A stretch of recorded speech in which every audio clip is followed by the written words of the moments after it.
Extraordinaria tarde, amigos de Hacks. ¿Cómo están? Espero que estén muy bien. El día de hoy quiero platicar con ustedes. Hemos estado con temas intensos, ¿no creen? Bueno, quería hacer una plática con ustedes al respecto de Dahmer y ciertas series que han estado saliendo los últimos días. Bueno, creo que ya tenemos un buen rato. Teóricamente nos causa cierto morbo aprender sobre los asesinos seriales. A mí, en lo personal, más que morbo, creo que me causan muchísima curiosidad porque una de sus características es que son personas muy inteligentes, la mayoría de ellas son personas brillantes.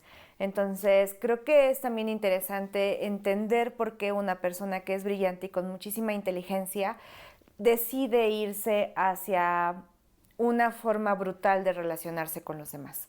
Y entiendo que mucho de esto tiene que ver con extrema violencia que viven durante su infancia, tienen un padre ausente, su entorno es muy agresivo. Y algo que yo estuve pensando, porque como se imaginarán, dada mi curiosidad o dada mi interés por ellos, he visto muchos documentales y muchas historias al respecto de asesinos seriales, y la mayoría de ellos, pues sé básicamente cuáles fueron sus historias y cómo se relacionan. Y algo que a mí me llamó mucho la atención cuando empezaban a salir todos los conflictos sobre Dahmer, porque fue una serie que salió creo por octubre del año pasado, noviembre creo. Fue una serie que fue muy criticada porque dijeron que no se daba el respeto suficiente a las víctimas de esta persona. Y la verdad es que yo la vi y a mí no me pareció que no se diera la crítica, no se diera el respeto suficiente a las personas que fallecieron por manos de esta persona. Al contrario, creo que se dio mucho tacto en ciertas cosas que se tuvieron que abordar. Desafortunadamente, creo también que a veces nos la pasamos maquillando muchas de estas historias y por eso es que muchas personas terminan incluso proponiéndoles matrimonio o enviándoles dinero o teniendo una relación hasta cierto punto. No me gustaría decir enferma o fuera del límite, porque al final yo no soy quien para decirlo, pero creo que sí fuera del límite de lo que podría ser. ¿Por qué? Porque yo creo que es importante dedicarles tiempo a los asesinos seriales, conocerlos y entender qué es lo que los lleva a convertirse en ello, más que el alabarlos. El objetivo es cómo puedo yo prevenir esa conducta que ellos están teniendo para obviamente en las siguientes generaciones no repetir esos mismos patrones. Por ahí también dicen que pues es natural o normal que de ciertos porcentajes de la población terminen viviendo o teniendo estos desvíos, así como hay algunos animales que terminan comiéndose a sus cachorros. Entonces creo que quizá también la brutalidad es parte de nuestra esencia como animales.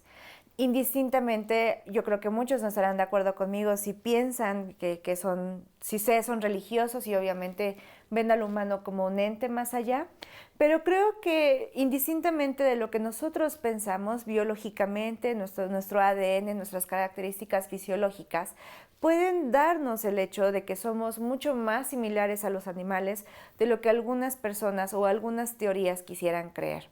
Y creo también que parte de esto es entender nuestra naturaleza como partes integrantes de la misma estructura natural que tenemos. Entonces, creo que por eso algunos de estos documentales pueden ser relevantes, más allá del morbo o la curiosidad que nos pueden causar.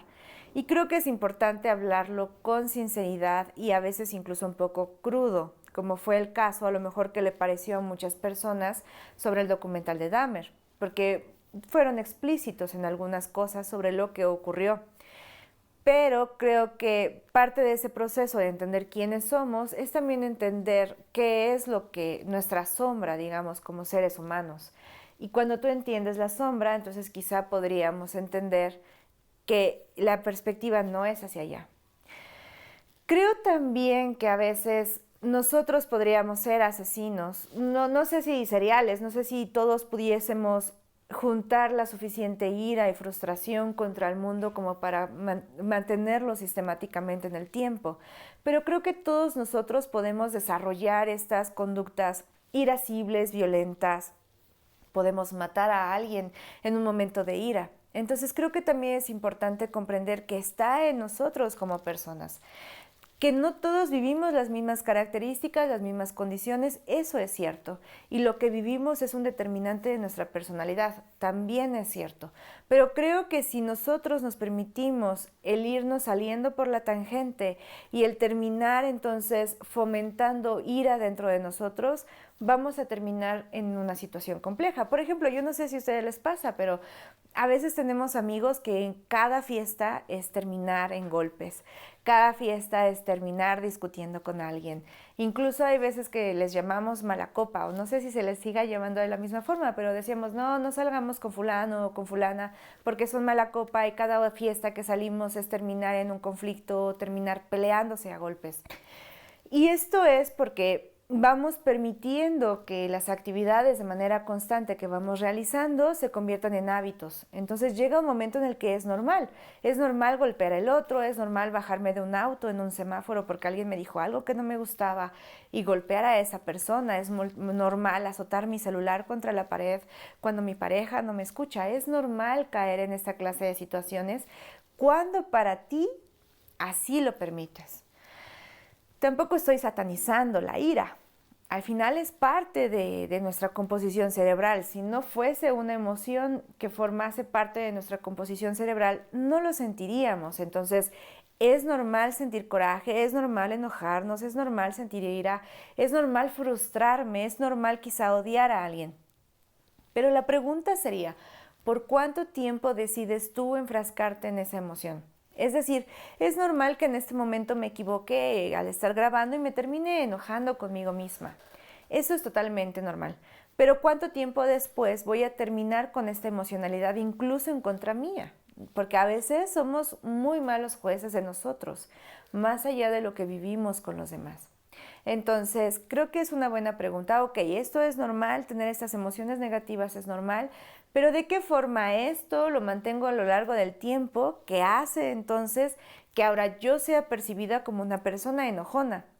Cuando no soy enojada, a veces me enojo, claro, es normal que a veces me enoje, pero si lo mantengo a lo largo del tiempo, entonces me empiezo a autopercibir o los demás empiezan a percibirme como una persona que se enoja mucho y que todo el tiempo está enojada y que no le puedes decir nada. Entonces, cuando ustedes escalan eso, cuando ustedes escalan esas emociones a grandes escalas, entonces llegamos a lo que es un asesino serial. Y obviamente es una escala enorme, o sea, yo entiendo que para llegar a esos grados de incluso falta de empatía, tiene que conjuntarse muchas situaciones. Hay algunos estudios que se hicieron a algunos cerebros de ellos que demuestran que ellos tenían daño cerebral en las zonas que permite tener empatía con otras personas y que permite que podamos tener una interacción uno a uno. Por eso es que ellos pueden matar y no sentir esta empatía, porque ellos no tienen desarrollada esa percepción. Entonces, para ellos es normal. Creo que también parte de esto de cosificar a las víctimas es algo que hacemos incluso de manera social. Ahorita que estamos muy divididos entre si los fifís o si los chairos o si los grupos sociales o si ellos son tontos, terminamos haciendo también un poco esto. Es que ellos no entienden, es que ellos no saben, es que ellos no saben lo que se siente. Y terminamos pensando que el otro es una cosa, es un objeto inanimado o es un animal en subespecie o es un humano en subespecie con menores características. Esto se ha hecho a lo largo de toda nuestra historia. Por ejemplo, uno de los argumentos más fuertes de Hitler era justamente esta parte, en donde los judíos no podían ser considerados como personas porque tenían características no deseables. O en el caso de los negros, donde la justificación de tener esclavos durante mucho tiempo por parte de los blancos fue el hecho de los negros no tienen alma. Y tuvo que haber una discusión filosófica religiosa para determinar que los negros también eran humanos y que tenían derecho a tener alma. Cuando tuvieron y recobraron el alma, entonces dejaron de ser esclavos. A lo largo de nuestras vidas terminamos haciendo estas acciones. Quizá a veces es un poco más sencillo cuando nos sentimos respaldados en sociedad o como masa, el infligir violencia hacia los demás, hacia el otro grupo social. Porque al final cuando te identificas parte de un grupo, ya sea parte del grupo nazi, parte del grupo Fifi, parte del grupo Chairo, parte de cualquier grupo que ustedes quieran identificarse, es más sencillo, porque entonces somos 500 personas que tenemos la razón o 30,000 personas que tenemos la razón y que tenemos derecho, por ende, porque tengo la razón, tenemos derecho, por ende, de agredir al otro grupo. Creo que es un poquito más sencillo. Creo que por eso los asesinos seriales tienen que esconderse detrás del carisma, porque ellos obviamente no tienen las grandes masas para poder esconderse, como lo tienen a lo mejor los blancos cuando agredían a los negros. Pero al final el acto es el mismo. Y no todos los asesinos seriales tienen esta misma situación, pero vuelvo a lo mismo. Dadas las circunstancias correctas, quizá todos nosotros podríamos terminar matando de forma brutal a otro ser humano. La mayoría de la gente que tuvo que participar en estas situaciones marciales, en los juicios posguerra, decían, es que yo no entendía exactamente qué era lo que pasaba. Pero uno de los argumentos más fuertes es, si no entendían lo que pasaba, porque toda la gente quería salvar a los judíos. Entonces, en el fondo sí lo entendemos. En el fondo entendemos realmente cuáles son las emociones que nos permiten ser empáticos y cuáles nos orillan a tener una violencia discriminada hacia los demás. Como siempre, hoy tomé mi gusto y quizá mi pasión, entrecomillado, por la psicología de los asesinos seriales para platicar con ustedes sobre qué es lo que alimentamos y de qué estamos alimentando nuestra psicología, nuestro cerebro, nuestras emociones y qué es lo que estamos dando al mundo. Hace algún tiempo escuché una frase que decía, yo doy lo que recibo. Y creo que, claro, es lógico, ¿no? Siempre decimos, se siembra, se cosecha lo que se siembra. Y me parece lógico, pero quizá yo como ser humano decida no dar lo que me están dando. Quizá también yo pueda transmutarlo y no darlo. A lo mejor alguien me está agrediendo y yo decido ignorarle, no tratarle exactamente de la misma forma que él me trata a mí. Porque al final lo que él hace es su responsabilidad. Pero lo que yo decido sacar al mundo sí es mío. Y en la forma en la que yo decido alimentarme para decidir qué quiero sacar al mundo es mío. Quizá un asesino serial, creo que es una de las preguntas más controversiales al respecto de si nacen así o se van construyendo o si realmente su psique está tan enferma que no lo puede controlar o si sí podría controlarlo. No lo sé. Quizá ellos realmente no lo pueden controlar porque están en un extremo del espectro, pero nosotros no. Creo que la gente que podemos catalogarnos entrecomillado normal o sin una patología tan fuerte como un asesino serial, no estamos en ese extremo. Por ende, creo que podemos decidir qué es lo que queremos dar al mundo y podemos hacernos cargo del hecho de que aquello en lo que yo me enfoco va a crecer en mí. Y las cosas que yo tengo como hábito y las emociones que yo tengo como hábito van a crecer en mí. Así que ustedes, ¿qué quieren? ¿Estar todo el tiempo enojados o vivir por un momento felices? Hace algunos años me decían, es que tú vives en tu propio mundo y en Alejandría no es así, porque nunca te enojas. Y yo digo, sí me enojo. Simplemente decido no enfrascarme ahí. Sí estoy triste, tengo dudas y tengo ansiedad, pero decido no enfocarme en esa parte. También me decían, es que te engañas, porque como no ves noticias y no te enteras de nada malo del mundo, simplemente vives en una burbuja.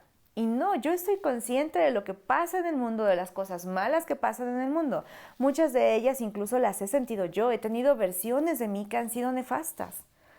Pero creo que por lo mismo, porque estoy consciente y real, decido en qué enfocarme.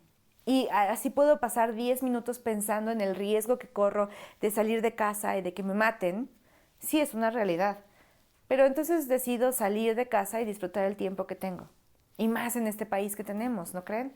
Estamos en un país con extrema violencia. Así que, pues quizá lo mejor sería disfrutar el tiempo que tenemos. En fin, creo que por ahí va la idea. Obviamente, el objetivo siempre es tratar de razonar lo que tenemos a nuestro entorno y ver de qué forma nos sirve a nosotros para construir una mejor persona. Y creo que el hecho de esta pasión, el otro día mi hermana me decía, es que cuando tú ves cosas de asesinos seriales termina cambiando cosas en tu cerebro y que no es tan positivo porque al final te genera esta sensación de zozobra, más cuando piensas que son carismáticos, que son amables y que son el ejemplo de ciudadanos. Y que por ahí, por eso Ted Bundy decía, hay muchísima gente más con la que podrías correr riesgo, más de la que tú puedas imaginar. Pero creo que mi intención, más que pensar que el mundo es un lugar inseguro, mi intención siempre es enfocarme en sí. Es un lugar inseguro, ¿qué podemos hacer para construirlo distinto? Hasta ahí la moraleja del día de hoy. Creo que después podría regresar si les interesa este tema. A mí el cerebro es algo que me apasiona y me gustaría quizá platicarles un poco más al respecto del cerebro, porque cuando yo empecé a estudiar un poco más sobre mi cerebro, me ayudó a entender muchas cosas que yo no entendía sobre mí. En fin, les mando un fuerte, fuerte abrazo y si se ven de una buena serie que haya salido sobre asesinos seriales, no olviden que puedo verla con todo gusto. Recuerden que pueden vernos en todas las redes sociales, en todos lados estamos como Sax Magazine y siempre estoy al pendiente de sus comentarios, siempre entro yo y leo lo que ustedes nos escriben o en el correo editorial @saxmagazine.com. Les mando un abrazo, nos vemos pronto.